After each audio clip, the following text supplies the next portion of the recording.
In this video we'll turn our minds to market segmentation. Now markets can be segmented on the following customer characteristics, on the basis of the following customer characteristics. It can be geographic, or it could be demographic, it could be psychographic. I'll explain these terms as we work our way through. Just for the moment, we can segment the market on many different ways. Segmenting means we break the market and we target different aspects of the wider market. So instead of looking at the UK, for example, as the market, it may be wise to look at the female market in the UK or the female market in London. So it's segmented by gender and it's segmented by location. It might also be worth looking at the female market in London who are car drivers. So we're segmenting it again. So it's a question of getting a fix on the market. And we can do it on various fronts, as I've suggested here. Now, some of these will be in different videos, so I will not deal with all of these points here. So the psychographic and the behavioural, for example, will be in a different video. But we'll get a feeling for how segmentation works by working through the geographic and the demographic. And later in the other videos you can fill out the bits that are missing. So let's start with the geographic. Well, it's possible to divide areas, markets, into geographic areas. It's possible to divide the markets according to geographic areas. And different regions may have different characteristics, different preferences, or different even behaviours. There are local cultural issues, or there may be characteristics in terms of lifestyle. So the people in London, for example, may be radically different in their attitudes, opinions, in their lifestyles to, say, people in Scotland or in Birmingham or someplace else. So it may be the case, it may not be the case, but it may be possible to divide up markets on the basis of geographic location. McDonald's, for example, in India apparently make lamb burgers rather than beef burgers because of religious practices. So there is a company that is targeting a geographic area, but it has to be sensitive to the requirements of that area and the requirements of the customers in that area. So it markets a product that is acceptable within that market area, within that geographic area. This is particularly useful for multinational and global businesses and brands. Go back to McDonald's again for a second. It is possible, for example, in Mexico, to get a burger that's got extra chili, and so on. So the bigger brands, e.g. McDonald's, they do cater for local markets, even though the local market may be the whole country. So a McDonald's burger in Mexico will be different to a McDonald's burger in India, which will be different to a McDonald's burger in the UK. So global companies are very much interested in segmentation. Now, the types of variables used in segmentation, well, as we've just been discussing, regions, countries, states, towns, cities. If there is a uniqueness, or if there is a characteristic that marks off that area, then that may become the basis for segmenting the market. It could be based on the size of the population. That with a very large population it's likely that there will be many subcultures within that large population, and the subcultures can form the basis of segmentation. So because the population is large doesn't mean it's homogeneous. It may be highly heterogeneous. It may have many different facets to it. The people may be different. They live within a particular area, but there may be many cultures involved. Also the population density. It may be that people living in the countryside, in sparsely populated areas, that these people are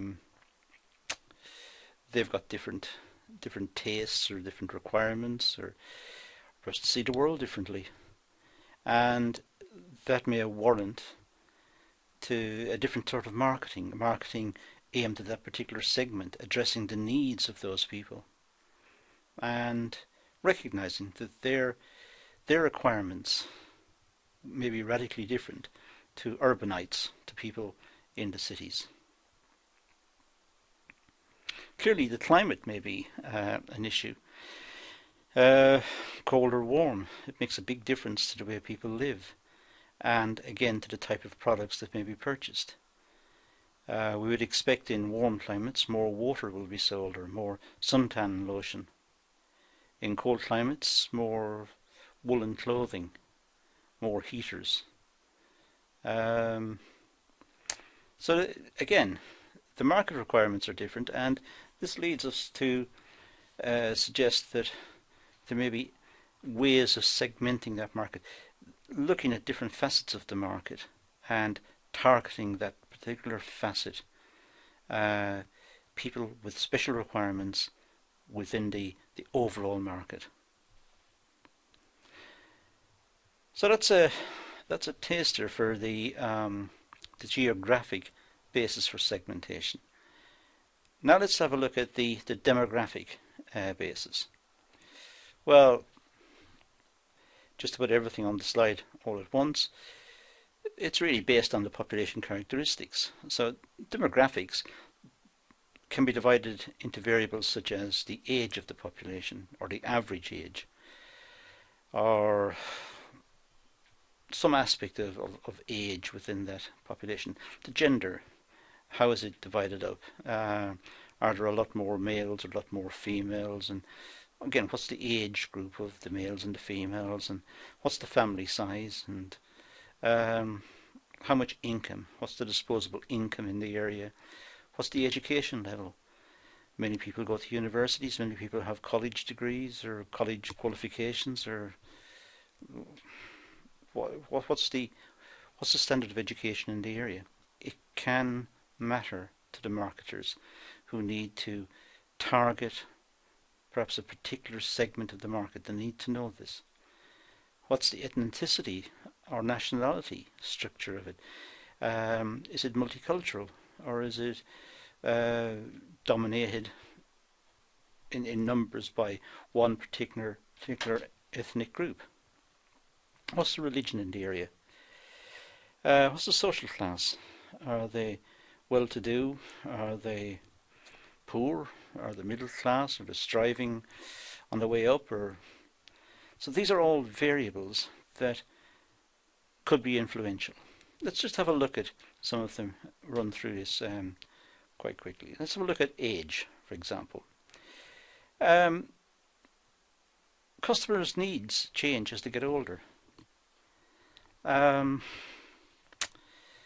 will move away from perhaps buying sports gear to buying something else, to buying something more suitable for their age, or that may not be the right way of putting it, but something which they find more attractive, something taste change.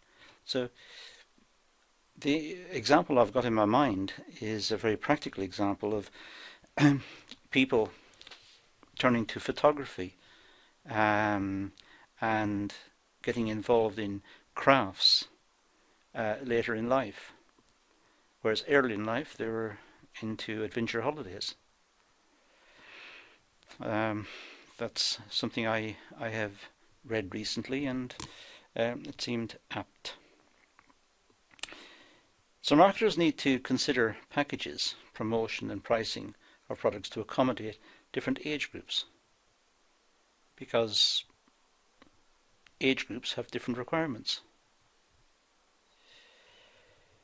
Examples include older customers prefer different holidays to younger ones, as I said earlier. Also, music preferences change. With age, people don't listen to the same music. A lot of people stay with the music of their teens. Even though they're getting old, they still look back to the teens and the music of their teens. So music is another example. Let's look at gender. One of the popular variables, because it corresponds to different buying behaviours, and it's very easy to measure. Organisations develop products aimed at males or females, such as clothing, magazines, cosmetics. It's easy to target. You know if it's male or female, or which way the market, which way the product is aimed, which way the market is being segmented. Family life cycle. Individuals pass through a range of family roles during their life cycle. We all start really as a dependent child, moving into young single adulthood, then perhaps married adult with children. And finally, we move into being a sole survivor as people move away from the family home, and also as they get older, people die, and there are bereavements in the family, and the family changes. There are different pressures. So the family life cycle changes, and with each stage in that life cycle, there will be different products that are required according to the role that people find themselves in. There is also an issue, I just put on the slide there, of affordability. But buying patterns will change. People with young children will buy a lot of items for young children. As the young children grow up, perhaps leave or go to university or leave home or get jobs, the type of goods purchased within the family unit will have changed dramatically. Income. Well, as income increases, our expenditures tend to increase. This is usually the case with particularly poorer families. When poorer families have an increase in income, they spend more. For the very, very rich, if their income rises, they may not spend a lot of it at all. If you've got everything and you've got the lifestyle, then if your income increases, you don't go wild. You don't go and have a big party and blow it. So as incomes rise, individuals tend to spend more, but it's usually for poor and middle income groups. There are three common ways to measure income.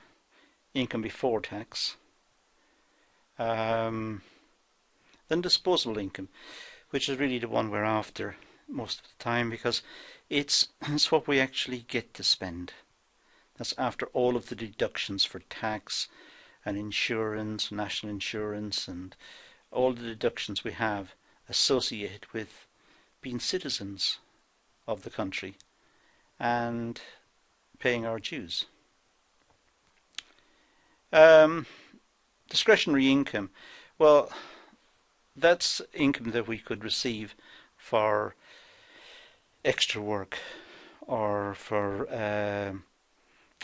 casual work or for performing a duty which is over and above that required in our normal work, perhaps overtime or some exceptional payment, some bonus.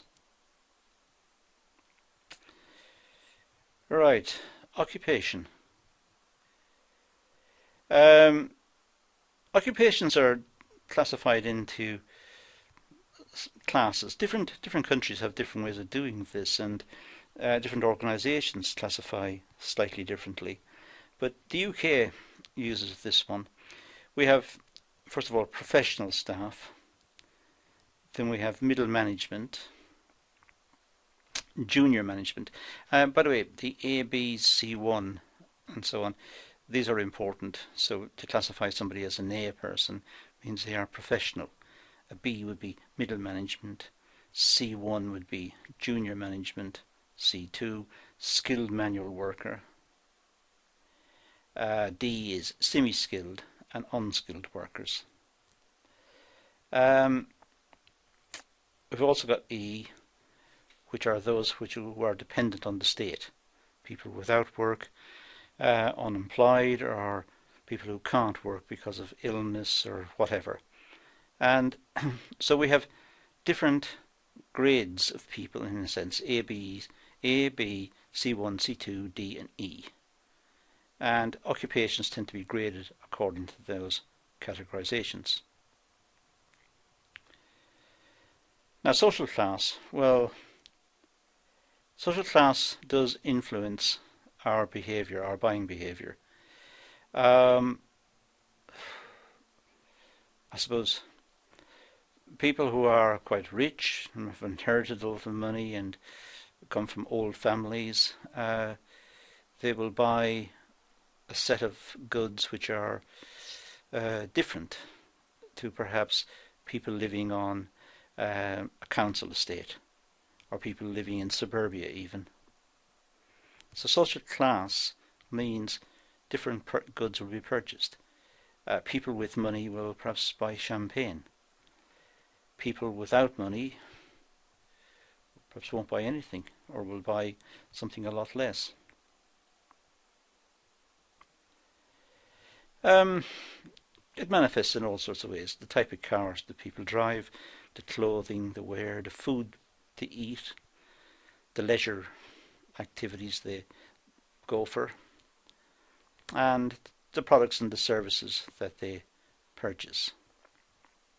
So social class does influence the type of goods that people purchase and therefore will form a market segment. Into this segment, people in this segment can be targeted.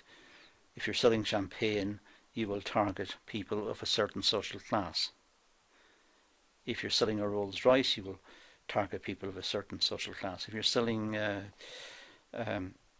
cheaper car, you might target a different group. It's strongly related to income, we saw earlier, but it is different because it has this extra social dimension included. So in this class we've looked at two bases for segmentation, geographic and demographic. As I said, there are other videos in this series which will look at other bases for segmentation. I didn't want to put them all together here because it would make this video extremely long.